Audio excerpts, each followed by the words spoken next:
Alors je me présente, je m'appelle Annie et je suis l'animatrice de ce podcast. Je suis aussi connue sous le pseudonyme de Lusa sur Ravelry. Alors, pour débuter, on commence avec ce que j'ai sur les broches.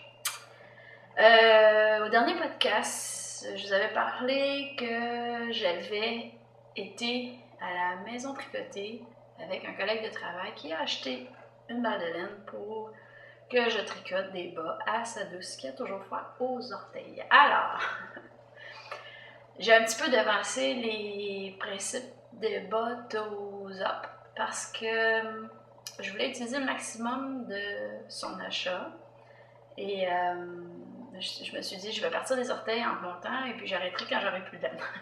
Grosso modo, c'était un peu l'idée. Je vous montre ce que ça donne. Alors, j'ai un premier bas de terminé, complété. Vraiment magnifique la laine. C'est fait avec la laine mérino et nylon cachemire de la boutique de Riverside Studio. C'est Catherine qui produit ça dans le coin de Wakefield. Et puis, vraiment très très belle. C'est peint à la main, et magnifique couleur. J'avais débuté sur un principe de bas modèle de base que j'avais déjà envisagé de faire, qui est très simple en fait. C'est pour la moyenne, c'est 62 mailles en stockinette, jersey classique, avec une bande que j'ai fait en mode de côte 1-1 avec l'endroit torse, donc une côte endroit torse suivie d'un rang envers. Alors, assez simple. Puis, dans le groupe, il y a eu des échanges et entre autres, il y a eu un modèle de chaussettes de base Toes Up qui a été proposé. Et je suis allée voir le modèle et grosso modo, ça proposait quelque chose, je vous l'ai dit, hein, j'adore ça, essayer des nouvelles choses. Et on proposait de faire le talon en modèle régulier, donc celui que je connaissais déjà au niveau des rangs short rows, des rangs courts. Mais on proposait aussi un modèle avancé que j'ai voulu essayer, j'étais curieuse de voir le résultat, je ne l'avais jamais fait celui-là. Dans aucune circonstance. Alors, j'ai profité pour le faire. Je m'y suis repris au moins 8 fois. Édouard était découragé parce qu'il voyait son bas progresser, redevenir, reculer, progresser, reculer. Mais ça valait la peine parce que je suis vraiment très satisfaite. Je ne sais pas si vous pouvez voir, je vais essayer de faire un zoom dessus, mais je suis vraiment satisfaite de la façon que le talon ressort. Il n'y a pas de trou, il n'y a pas de... Vraiment très beau. C'était un petit peu compliqué à saisir, mais quand on l'a bien compris, après, ça fait du sens. Alors voilà. Et pour les orteils, j'ai décidé d'augmenter... il y a plusieurs façons d'augmenter nos mailles. Et je vous l'avais dit sur mon Udantaki, j'essayais une technique que je n'avais pas essayée en fait, qui était de prendre ce qu'on appelle une augmentation invisible, c'est-à-dire de prendre une maille du rang en dessous et de la ramener sur l'aiguille puis de la tricoter torse en fait pour continuer, pour faire une augmentation. Ça a tendance à rendre la joue invisible, c'est-à-dire que c'est pas comme une jetée qui laisse comme un petit trou. Alors, je l'ai essayé sur mon Udantaki, j'étais vraiment contente du résultat. Alors, à ce niveau-là, j'ai utilisé ça pour le bout de mes orteils et très beau travail aussi. J'étais très contente des orteils qui sont vraiment pas du tout percés, pas du tout... ça force pas. Alors, très confortable. Vraiment contente du résultat. Alors, le premier est fait. Yay! Et puis là, je travaille sur le deuxième, comme vous pouvez voir. Et là, j'ai immensément envie de me procurer un bloqueur de bas. bloquer mes bas. Ça va venir. Mais je vais peut-être m'en procurer en même temps que je vais me procurer des aiguilles circulaires pour tricoter des bas, parce que comme vous pouvez voir, j'utilise la technique à 4 aiguilles. Pourquoi? Parce que quand j'ai décidé de faire des bas, je me suis rendue à une boutique, j'ai dit à la dame, j'étais très débutante, j'ai dit à la dame, je cherche de la laine et des aiguilles pour faire des bas. Alors elle m'a vendu de la laine et ces aiguilles-là pour faire des bas. J'en ai 5 en fait, là, pour pouvoir travailler. Ça fait bien rigoler quelqu'un au bureau qui, elle, tricote avec des aiguilles circulaires et qui a jamais, en fait, essayé de le faire avec des aiguilles à 4 aiguilles. Mais bon, je trouve pas ça difficile, c'est simplement un petit peu encombrant à l'occasion. Peut-être que j'échapperai moins de main avec des aiguilles circulaires, tout simplement. Alors voilà, c'est ce que j'ai présentement sur les broches. Maintenant, vous l'avez remarqué, bien sûr, mon Uldan Taki est terminé. Mais oh, quelle déception! Je vous raconte. Alors, je suis un peu gênée même de le raconter, mais bon, vous l'avez suivi pendant plusieurs semaines, alors je vous dois au moins l'explication du phénomène. Comme vous pouvez voir, il est terminé. Je vais me mettre debout pour vous montrer comment... Voilà, alors, c'est ce que ça donne. C'était le but recherché, et en façade, ça paraît quand même très bien. Ce que j'aime pas, c'est dans le dos. Je sais pas si vous pouvez le voir. J'ai dû le couper dans le dos. Pourquoi? Parce que, aux grandes bêtises de l'humanité, j'étais trop confiante. Et quand je l'ai eu débarqué des broches, il était du bon format. J'étais vraiment très contente. Je trouvais que ça tombait relativement bien. Et là, je l'ai mis au blocage parce que, bon, je voulais le laver, le bloquer. Et là, au grand malheur, il est devenu immensément grand. Immensément grand, au point tel que lorsque je me mettais sur le dos, il touchait par terre. Pourquoi? Parce que le panneau dans le dos, la grande section du dos, a tellement élargi que ça ne faisait plus du tout. Pourtant, si vous voyez, ma manche, elle arrive très bien. Le panneau en tant que tel, il est relativement correct. Et là, j'ai réalisé que c'était vraiment la section du dos où j'ai mal mesuré mes choses et je me suis retrouvée avec un panneau qui était vraiment trop grand. L'autre élément important, note à moi-même, la prochaine fois que je fais un projet, je vais non seulement tricoter la portion échantillon pour m'assurer que j'ai le bon nombre de mailles en fonction du modèle et de la hauteur de mes aiguilles. Ce que j'avais fait, ce que je n'ai pas fait, c'est de laver mon échantillon pour voir comment ça sortirait après le lavage. Bon, là j'ai pensé à toutes les situations possibles et inimaginables pour essayer d'arranger mon problème. Si ça avait été des morceaux séparés, ce que j'aurais fait, j'aurais tout simplement, mais vraiment tout simplement, défait les coutures pour refaire juste la portion du panneau du dos. Mais comme vous le savez, c'était un morceau qui est tricoté sur des aiguilles circulaires. Il n'y a aucune couture, il y a 2 petites coutures en dessous des bras, c'est tout. Alors, pas si évident que ça à défaire. Et quand j'ai eu... Au début, je me suis dit, c'est pas grave, je vais juste défaire à l'horizontale et puis refaire une couture du type invisible là, pour refaire un rang de maille, puis ainsi enlever de la longueur. Mais ce n'était vraiment pas au niveau de la longueur qui était mon problème, c'était au niveau de la largeur.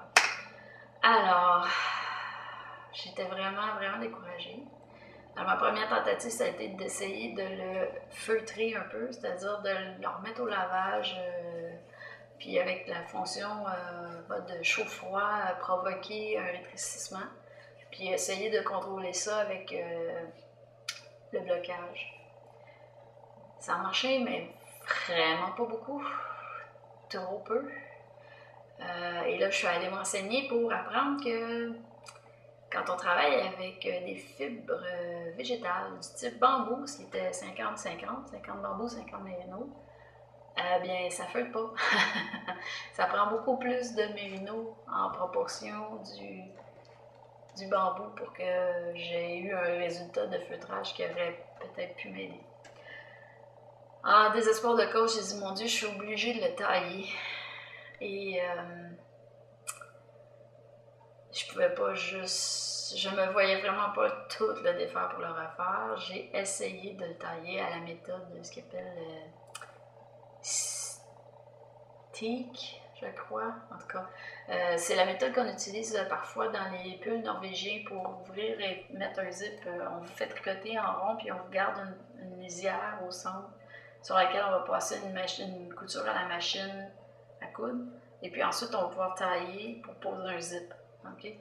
Alors j'ai dit, désespoir de cause, j'ai pas la fameuse bande comme ils le font habituellement sur un norvégien, mais peut-être que je peux appliquer le même principe et réussir à le tailler. Ce que j'ai fait, et en fait j'ai enlevé dans le dos une bonne portion, j'ai des fêtes de deux côtés, j'ai enlevé la section du centre pour ensuite recoudre avec une couture invisible. Ça fait très long à faire, ça m'a pris au moins 45 minutes de me décider à juste mettre les ciseaux dedans, comme vous pouvez l'imaginer, avec un petit peu la larme à l'œil ici. Mais bon, je l'ai fait. Conclusion, c'était vraiment la largeur. Sauf que en ayant enlevé la section du dos, dans le dos, c'est très visible, malheureusement, parce que la découpe fait que ça tombe un peu en V. Et puis la couture fait que ça force, ça fait comme une ballonne en arrière, que j'aime pas. Demeure qu'il est très confortable. Je vais le porter à la maison. Mais je ne l'amènerai pas au bureau comme je prévoyais le faire au début. Je vais tout simplement choisir autre chose que je vais me fabriquer avec plaisir. Et quand il sera à mon goût, je le porterai. Alors, ça fait le tour de mon projet Hildan Taki.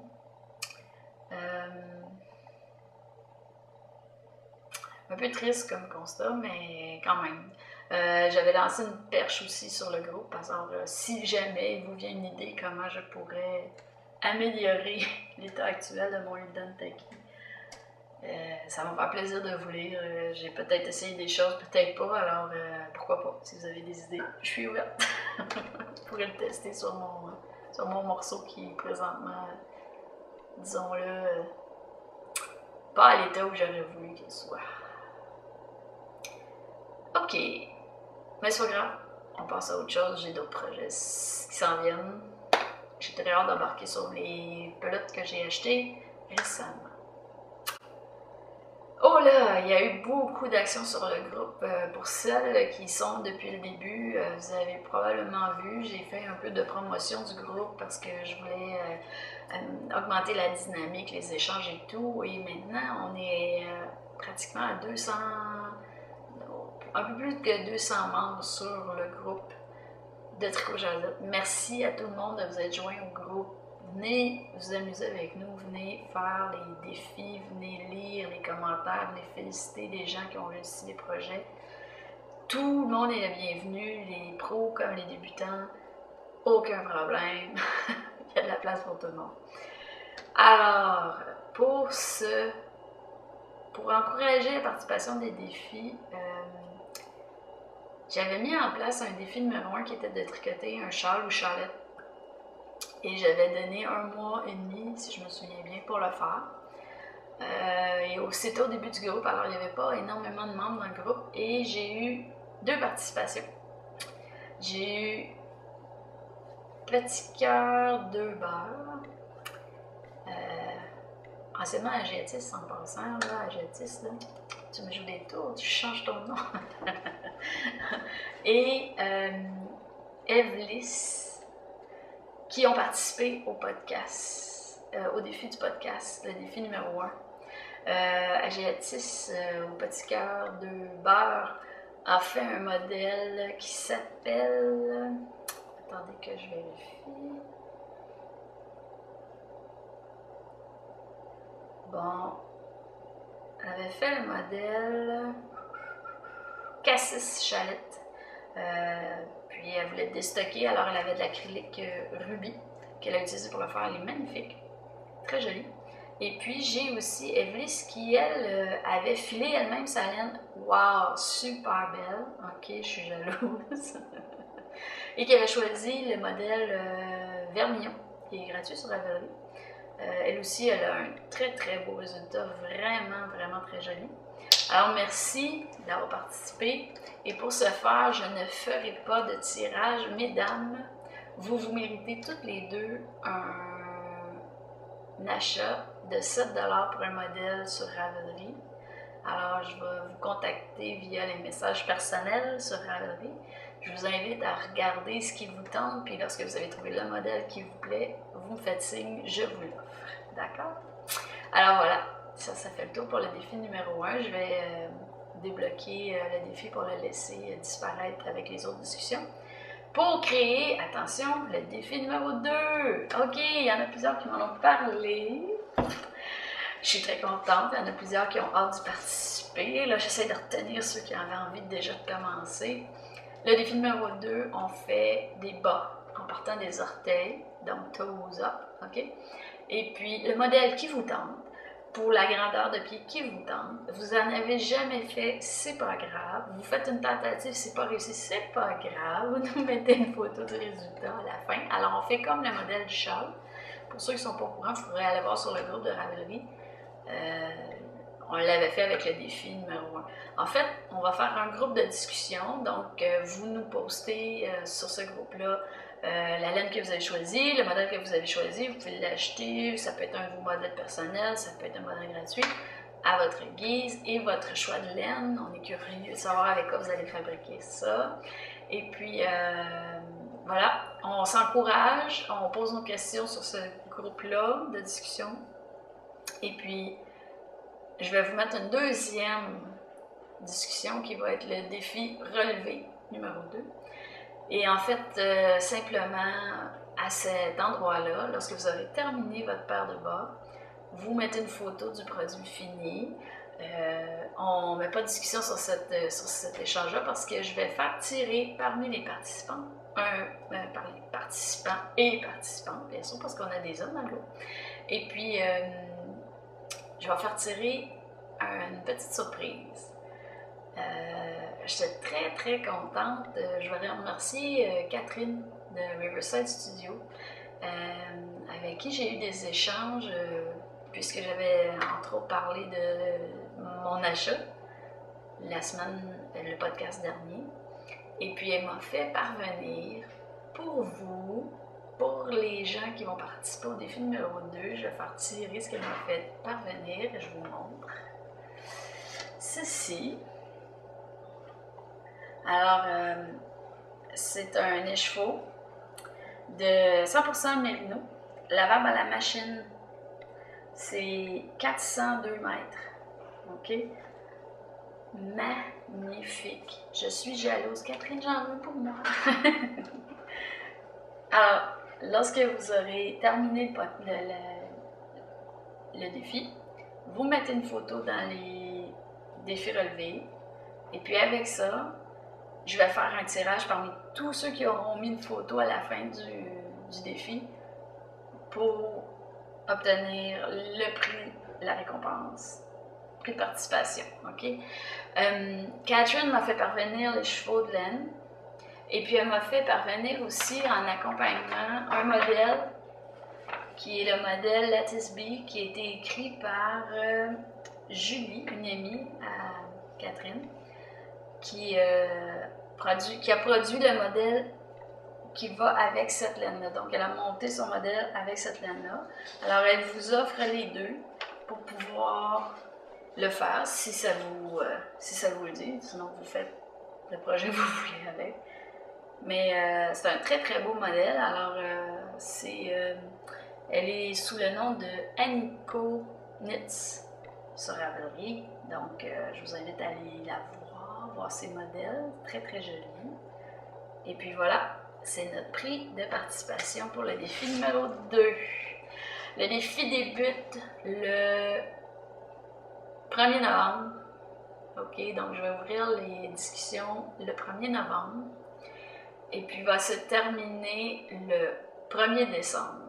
OK, donc le 1er décembre, je vais faire un petit signal, dire c'est le temps de déposer votre photo, puis je vais couper la discussion, je vais bloquer la discussion pour pouvoir procéder au tirage parmi les participantes du défi numéro 2. Et pour ma part, je vais le faire avec ma laine Juno que j'ai achetée il y a 2 semaines pour moi. J'ai pas trouvé mon modèle encore, alors je vais zioter ça. Je pense que je vais faire un petit peu plus compliqué, essayer d'autres choses, en tout cas on s'en reparle. Alors voilà, ça fait quand même un petit bout là présentement, je vais vous laisser là-dessus. Je suis très heureuse, encore une fois, d'avoir pu vous faire la jasette. J'espère vous voir au prochain podcast.